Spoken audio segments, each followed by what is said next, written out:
But have you heard what they did to Tsepo Matloga after it ended? Tsepo Matloga was 19 years old. He wasn't a soldier. He wasn't a criminal. He was just a black South African boy out rabbit hunting with his cousins in Limpopo. But they stepped into a farm owned by white South Africans, and that's when everything changed. A group of white rugby players, there for team building, exercise, or a braai, beat Tsepo, tied his body to an iron gatepost. They drove hours to a crocodile-infested dam and dumped him like rubbish. They wanted him to disappear. This happened in 2001. Apartheid was over, but the mindset, the racism, the violence, still very much alive. 2 men were eventually convicted. Where was the global outrage? Where were the headlines? Where were we? Today, white South Africans, 49 of them, have been granted refugee status in the United States, claiming persecution in a country they once ruled with iron fists and loaded guns, while Tsepo's family grieved in silence. No compensation, no state apology, no justice worthy of his life. We can't, but we can choose what we remember, and we choose him. Today we remember you, Tsepo Matloga. We say your name so history never forgets you.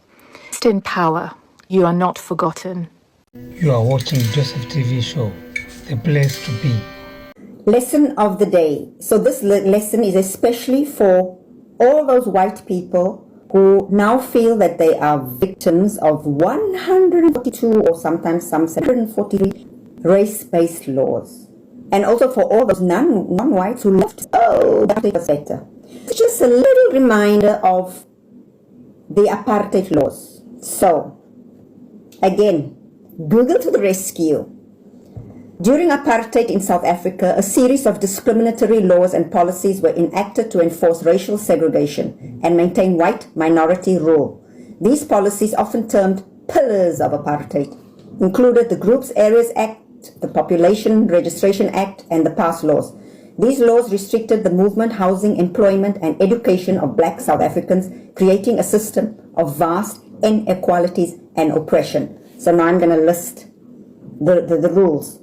The laws. So please, in 2025, see, especially white people, which laws you are excluded from in 2025. So, there's a Group Areas Act, 1950. This act mandated the segregation of neighborhoods and housing, forcibly relocating black South Africans from areas where they were not permitted to live. That's blacks, that's non-whites. It should not just be blacks, it's non-whites. Okay? So, can you live anywhere these days? Population Registration Act 1950. This act classified all South Africans by race, white, black, Indian and colored, creating a racial hierarchy and forming the basis for subsequent discriminatory policies. This is the one you'll always complain about. Okay? Next. Pass laws. These laws required black South Africans, only black, not colored and Indian, to carry pass books, internal passports, that restricted their movement and freedom, particularly in urban areas. The 1952 Pass Laws Act was a key example of racial discrimination. Whites, do you need a pass book? Separate Amenities Act 1953. This act mandated separate facilities for different racial groups, creating segregation in public spaces like hospitals, parks, and libraries. White people, can you go anywhere? Bantu Education Act, 1953. This act established a separate inferior education system for black South Africans, designed to produce a workforce for white-dominated industries. Whites, are you all getting an inferior education, or is it just the whole nation that's getting an inferior education today? Okay, Land Acts. A series of land acts, including the Black Land Act and the Development Trust and Land Act, set aside a disproportionately small percentage of land for black South Africans, non-white South Africans, leaving them with little economic opportunity. White people, so you see, give our land back. Other apartheid laws. Numerous other laws such as the Immorality Act and the Prohibition of Mixed Marriages Act criminalized interracial relationships and marriages. Well, this we were all under this law. These policies created a system of systemic racism and oppression, denying non-white South Africans their basic rights and freedoms. They had a profound and lasting impact on South African society, resulting in economic inequality, social division, and a legacy of injustices that continues to be addressed even today. Okay, so there's some more. So there's the Bantustans, which are the homelands. The government forcibly relocated black people to designated homelands or Bantustans, which were underdeveloped and lacked adequate infrastructure and economic opportunities. Suppression of opposition. Political opposition groups and movements advocating for black rights were harassed and suppressed. Are you being suppressed politically, white people? Economic discrimination. Job reservations. Certain jobs were reserved exclusively for white workers, while non-white people were restricted to lower paying jobs or denied employment altogether. Okay, maybe the last part, maybe, but when it comes to salary, is there a discrepancy, or is everyone just equal when it comes to salary? Limited access to education. Education for non-white children was severely restricted and of lower quality compared to that of white children. True.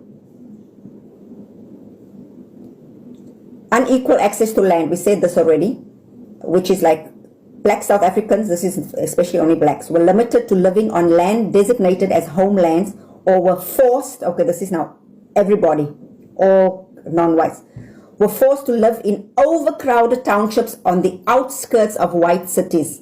Are you being forced to go and live on the outskirts of city, or can you live anywhere in South Africa? White people. Economic exploitation. Black workers, all non-white workers, were paid lower wages than white workers for the same work, yes. And their labor was used to benefit the white economy. Is that happening to you now, white people? You getting lower wages to benefit us? Unequal access to services. Non-white communities lacked access to basic services like sanitation, clean water, and healthcare. Very true. Some townships didn't even have electricity. The first time they got electricity was after 1994. The most important thing that's not mentioned here is about politics. Or did we say that? Non-whites were excluded from politics. Oh, how come I didn't download that one? They were excluded from participating in politics. So they had no right to have political parties.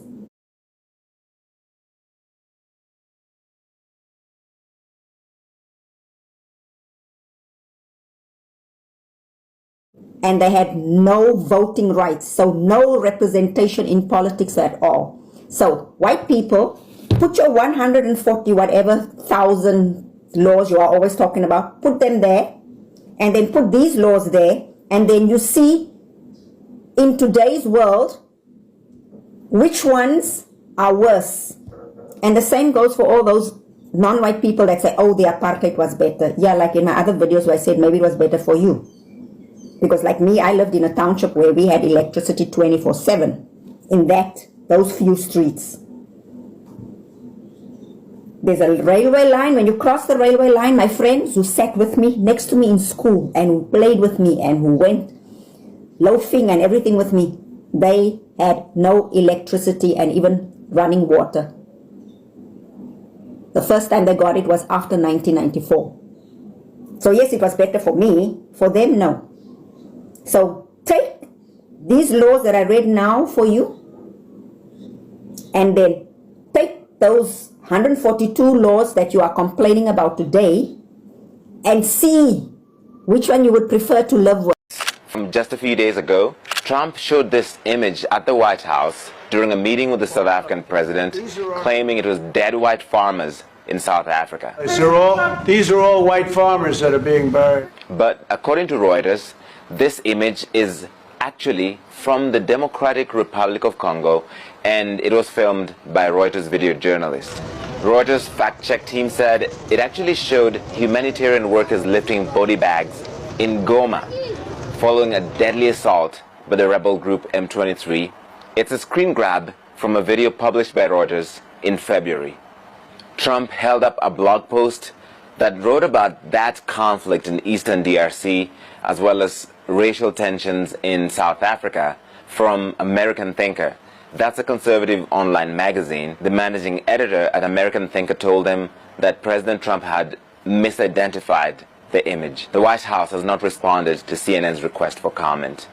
Also in the meeting, Trump played a video which he said showed evidence of genocide of white farmers in South Africa, a false right-wing conspiracy theory. Ramaphosa came to the U.S. to reset relations after Trump claimed white South Africans were being persecuted, which Ramaphosa denies. Donald Trump is offensive and undermines our sovereignty and is a reminder our reliance on foreign and direct investment surrenders us to the will of imperialists who use money to dictate the economic and policy direction of Africa. We want to make it categorically clear to the President of the USA that we are going to expropriate land without compensation and pursue legislative measures to do so, and no threat will stop us. His misinterpretation of the Expropriation Act, which is a mild and cosmetic intervention, is an assessment of a measure that is going to be pursued through the amendment of our Constitution as South Africans, and there is nothing he can do to undermine our independence. The EFF reiterates its position that we must build state capacity, build a strong agricultural and industrial nation which will not depend on the West, and intensify trade relations with progressive nations such as China, Russia, and nations within BRICS who do not use foreign policy as an instrument to impose their will or bully other nations into submission. Yesterday in the Oval Office, Donald Trump, in a bid to prove the existence of a white genocide happening in South Africa, pulls up this photo from a screen grab of a video shot by a Reuters reporter, Jafar Al-Katani. This was shot in Goma, where you can see humanitarian workers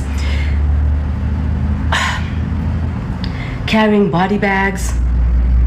This is happening in Congo. This is proof that there is actually a genocide going on in Congo right now, as if we needed any proof. These victims spoke from the beyond, and they spoke to the world.